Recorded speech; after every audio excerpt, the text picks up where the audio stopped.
Hello, my name is Furkan.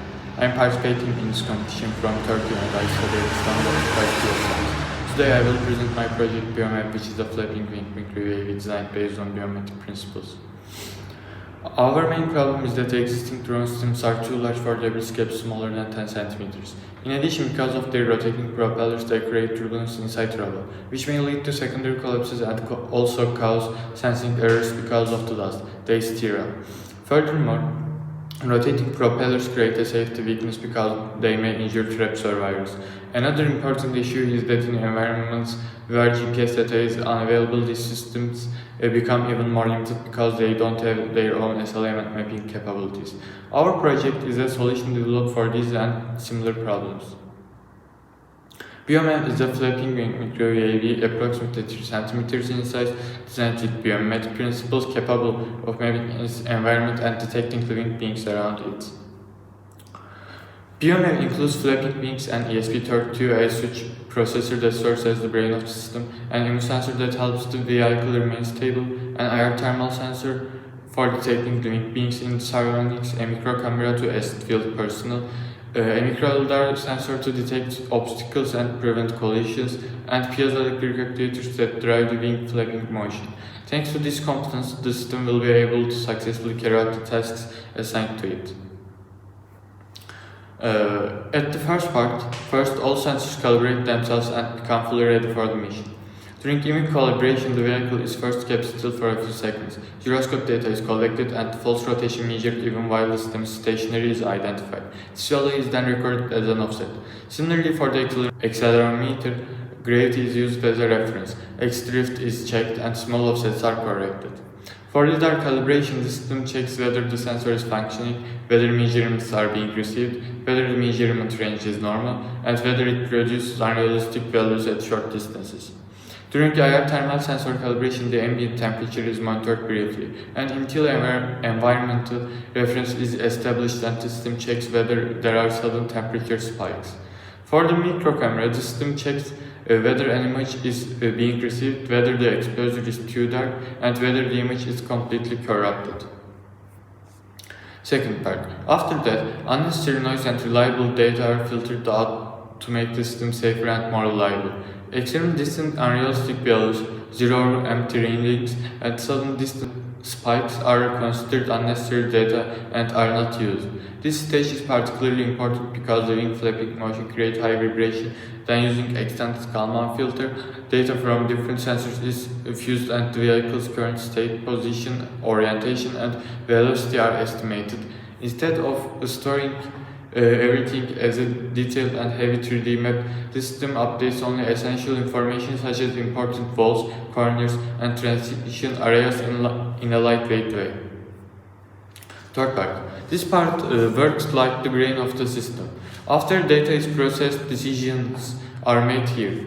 Flight stabilization. If the vehicle tilts to the left or right, drifts, or loses altitude stability, the system produces a correction decision. Obstacle avoidance. If there is an obstacle ahead, the system decides whether to stop, change direction, or search for another opening. Mapping localization. The vehicle tries to map the environment and estimate its own position at the same time. Thermal target check.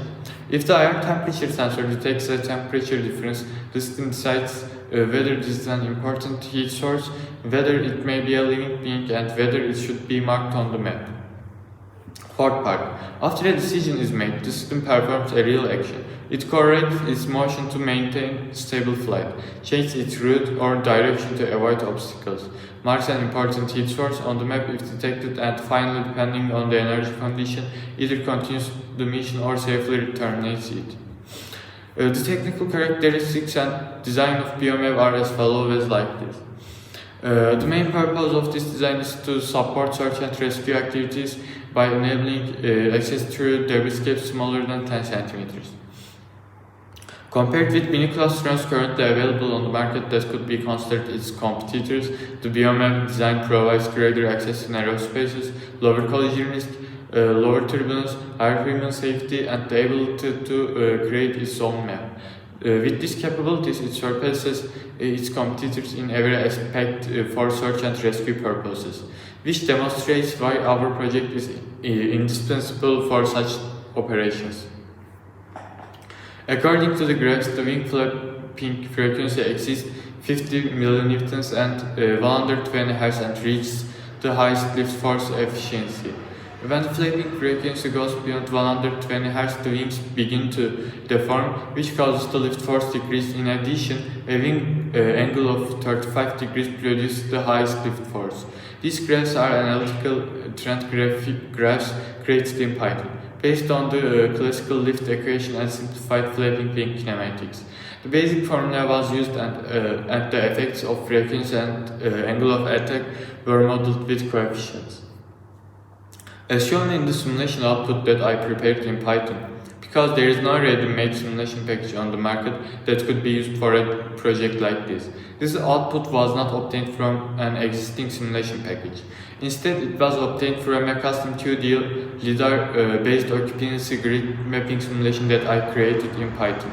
I defined the reference environment, performed virtual LiDAR scans along the route, added measurements noise, and produced the reconstructed map. The SLM output obtained from the system overlaps with the reference test tunnel, and after the trials, the outputs were observed to overlap with the reference maps by about 80%. According to the BioMap operation timeline, in the first 10 seconds, the system calibrates itself and completes its checks. It then enters the debris field. Between 20 and 45 seconds, it performs the mapping process.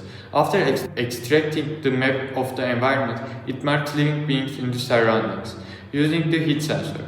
In the final 15 seconds, it completes the mission and return. These durations were calculated in accordance with the sensing and output times of the sensors, and the mission timeline was then created accordingly. While designing BioMap, the lowest cost components were selected. Although the budget of the vehicle is approximately $57, it still creates a very large gap compared with its competitors, whose prices range from $200 to $750. This demonstrates the feasibility of the system. In addition, our project has impacts such as faster access through narrow debris gaps, detection of living beings in the environment, and making the work of rescue teams easier. At present, a simulation supports the engineering, design, feasibility level analysis, conceptual architecture, and the basic operating ranges have been established in the future. It's planned to bring this project to life through physical prototyping, SLM testing, and controlled corridor scenario experiments. In conclusion, BioMap offers a solution to a specific real-world disaster problem. It combines microscale design, flapping wing motion, lightweight mapping capability, and thermal target detection. It provides a strong foundation for future prototyping and experimental validation. In addition to disaster management, it may also have potential applications in the inspection of pipelines in nuclear power plants, in inspection of facilities with chemical leakage risks, or even military intelligence-related uses.